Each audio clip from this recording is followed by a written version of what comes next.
Hello, I'm SB Singh, and today I'm going to discuss with you people a very important theory of deterrence in international relation. The first question arises, what is meaning of deterrence? In fact, deterrence is the principle or objective of sentencing a person guilty of committing crime, which ensures that punishment is sufficient to deter the person and others from committing the crime. दूसरे शब्दों में कह सकते हैं कि deterrence का तात्पर्य है रोक या निवारण। यानी जब हम किसी व्यक्ति को या किसी राज्य को कोई आपराधिक काम करने से रोकते हैं और उसको यह विश्वास दिलाने में सफल होते हैं कि यदि उसने क्राइम किया तो उसका दंड उसे भरना पड़ेगा या जो दंड दिया जाएगा वह बहुत ज़्यादा होगा, और तब उसके डर से वह राज्य अपने संभावित आपराधिक कार्यों को रोक देता है। उसे हम डिटरेंस कहते हैं। In fact, the theory of deterrence is that the fear of punishment will cause potential wrongdoers to act within the law. यानी एक विधि के सम्मत रहते हुए काम करना, मान्य परंपराओं के अंतर्गत रहते हुए काम करना ही किसी व्यक्ति, संस्था या राज्य के लिए अच्छा होता है।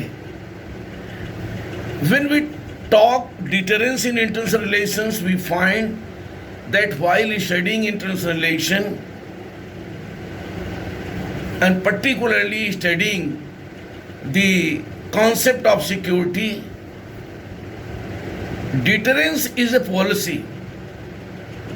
It is a policy which is generally refers to threats of military retaliation directed by leaders of a state to the leader of another state from restoring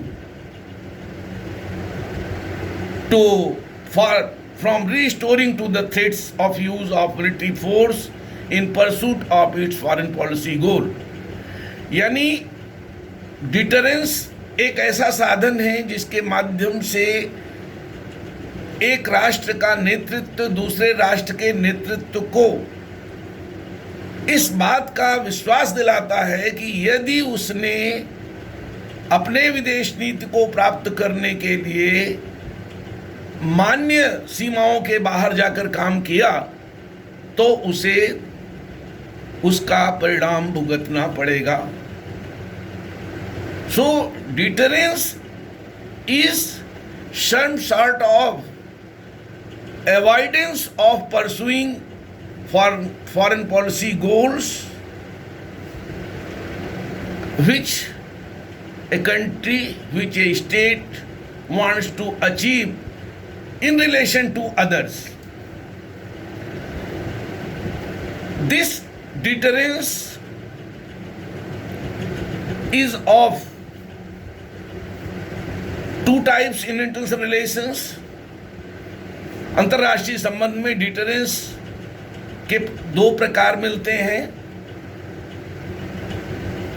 first is the general deterrence and second one is the specific deterrence.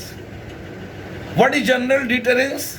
General deterrence seeks to prevent crime among the general population through the pursuance of public awareness of both crime and its punishment.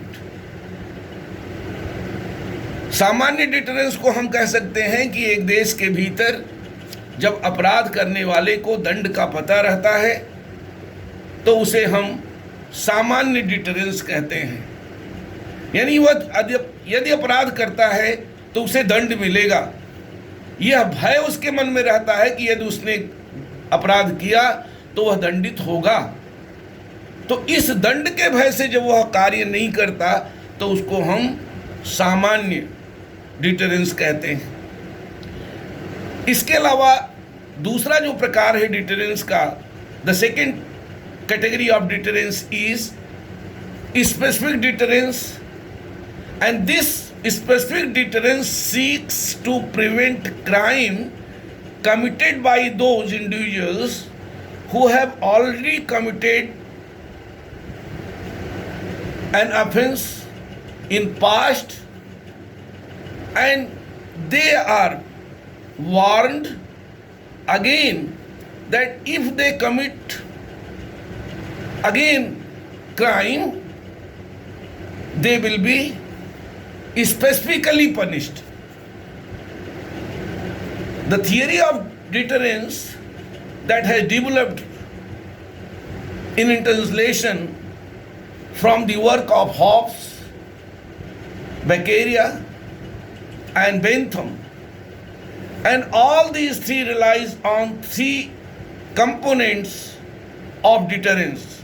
तीनों इस बात पर agree हैं कि deterrence के तीन महत्वपूर्ण component होते हैं, तीन महत्वपूर्ण भाग होते हैं।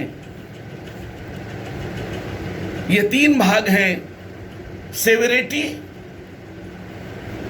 Certainty and सेलेरिटी। यानी जहां पर सेवेरिटी हो, सर्टेनिटी हो, सेलेरिटी हो, उसे हम डिटरेंस कहते हैं। In fact, in deterrence theory,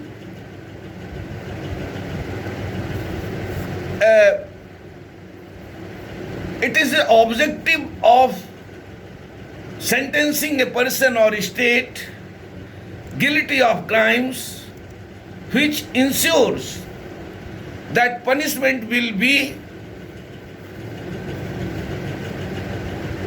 preventing him from committing crime again. Hence deterrence is the threat of force.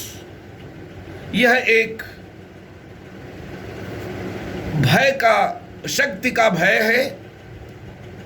शक्ति के भय से राज्य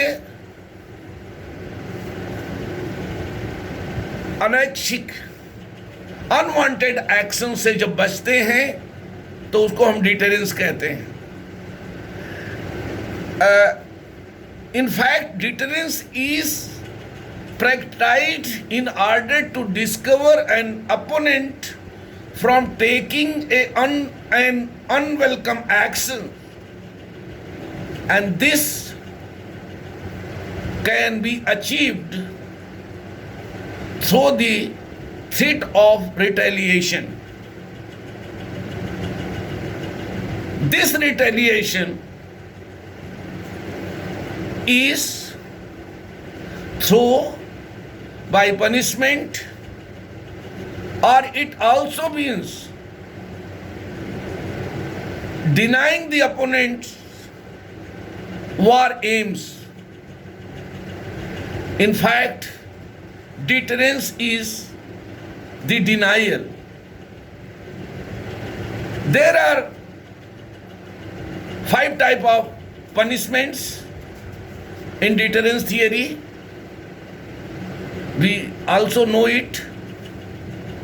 The first type of punishment is incapacitation. What is incapacitation? It seeks to prevent future crime by physically moving enormous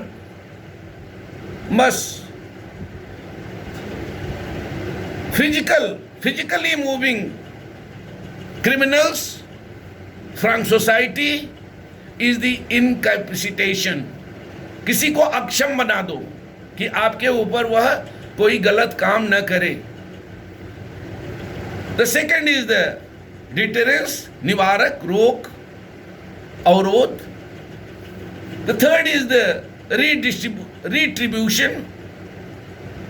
Fourth is the rehabilitation. And last is the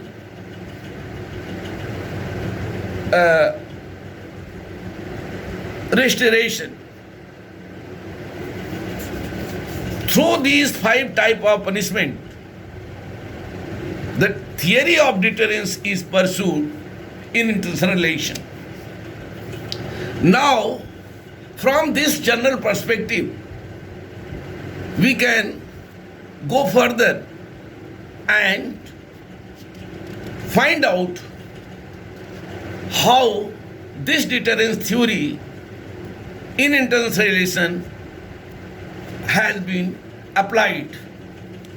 As I told you, deterrence is the idea that an inferior force by virtue of the destructive powers of forces, weapon could deter a more powerful adversary. This doctrine has been in prominence as a military doctrine seeking during the Cold War with regard to nuclear weapons. शीत युद्ध के दौर में यह सिद्धांत बहुत अधिक प्रयोग में आया.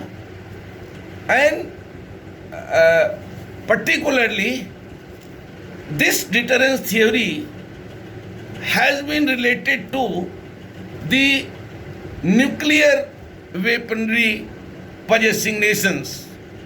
यानी जो नाभिकीय क्षमता वाले राष्ट्र थे या हैं, वह चाहते हैं कि इस नाभिकीय क्षमता से दूसरे राष्ट्र ऐसा कोई कार्य न कर सकें जिससे अंतर्राष्ट्रीय व्यवस्था को बनाए रखने में कठिनाई हो. So the concept of deterrence has been evolved, has been maintained with the concept of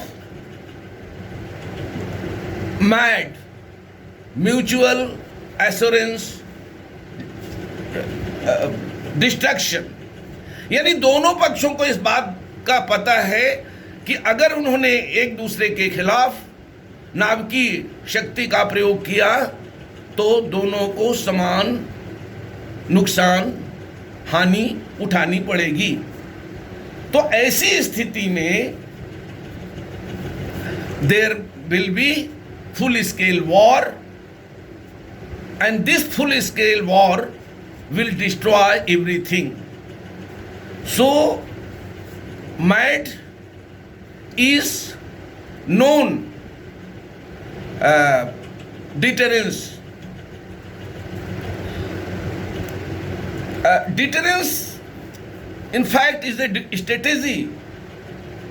This strategy is intended to dissuade an adversary from taking an action not yet started by means of threat of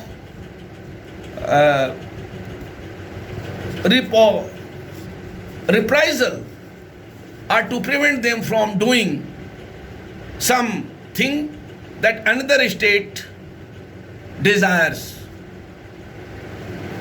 In international relation, deterrence is a credible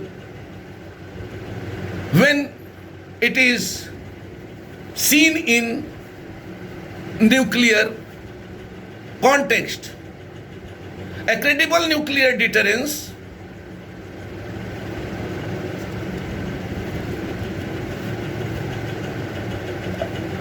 as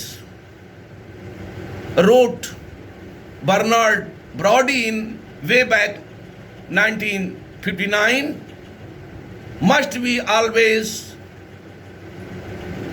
at the ready, yet never used. उसका कहना यह था Bernard Brody का कि हम नाभिकी हथियार रखें, बनाए रखें, लेकिन उसका प्रयोग न करें। तो प्रयोग न किए जाने के भय से राष्ट्र अपने व्यवहार को संयमित रखेंगे। In Thomas Schelling, who is great proponent of security doctrine, in his classic work in 1996, he said that concept that military strategy can no longer deter as a signs of military victory. उसका कहना यह था कि deterrence के माध्यम से हम अपनी सैनिक ताकत को दुनिया को दिखा सकते हैं. It was military strategy. It is a military strategy, and this military strategy is, if not more, the art of coercion, of intimidation and deterrence. Selling says that capacity to harm another state, to avoid it and influence another state's behavior is the deterrence.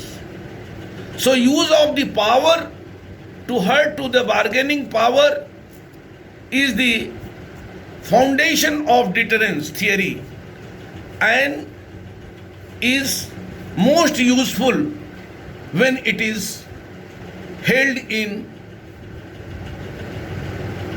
reserve. In 2004, Frankel Jagger pointed out that deterrence theory is logically inconsistent, not empirically accurate, and it is deficient as a theory. एक सिद्धांत के रूप में यह बहुत सही सिद्धांत नहीं है. In place of classical deterrence, it is a significant theory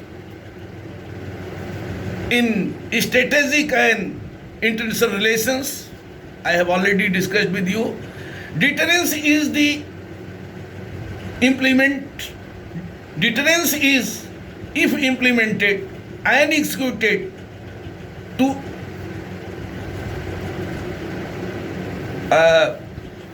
ensure its opponent.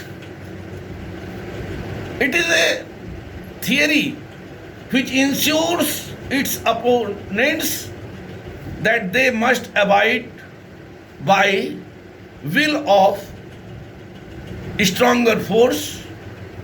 On the other words, it is a belief, it is a strategy, it is a capability to prevent others by allowing them to attack on a state.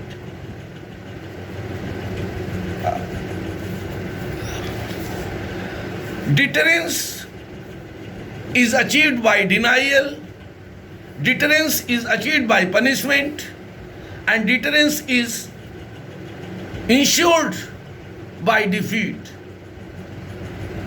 So this theory holds that nuclear weapons are intended to deter another states from attacking with their nuclear weapons. And so credible cohesion and deft diplomacy requires three criteria of proportionality, reciprocity, and cohesive credibility.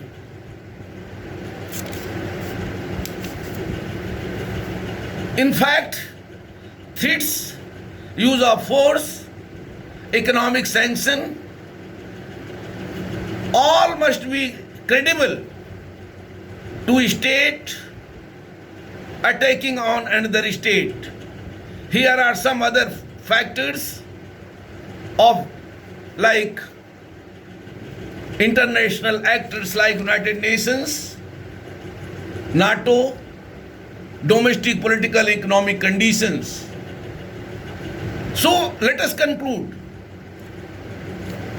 To conclude, deterrence is an old practice.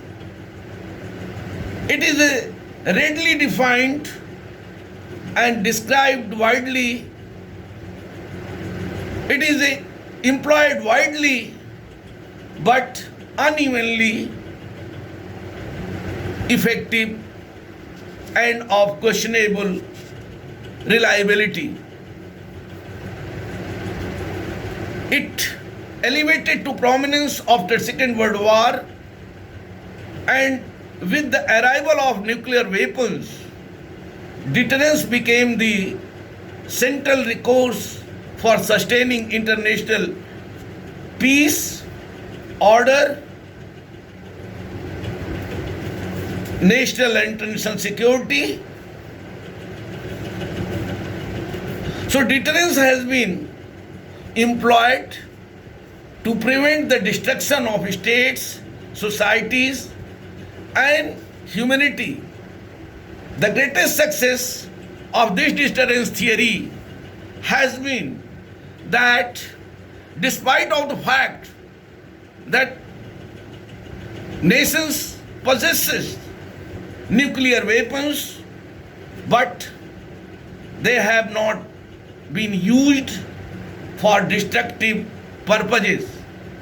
Hence, there has been maintained peace and order in this world. So, this is the significance of deterrence theory. Thank you very much.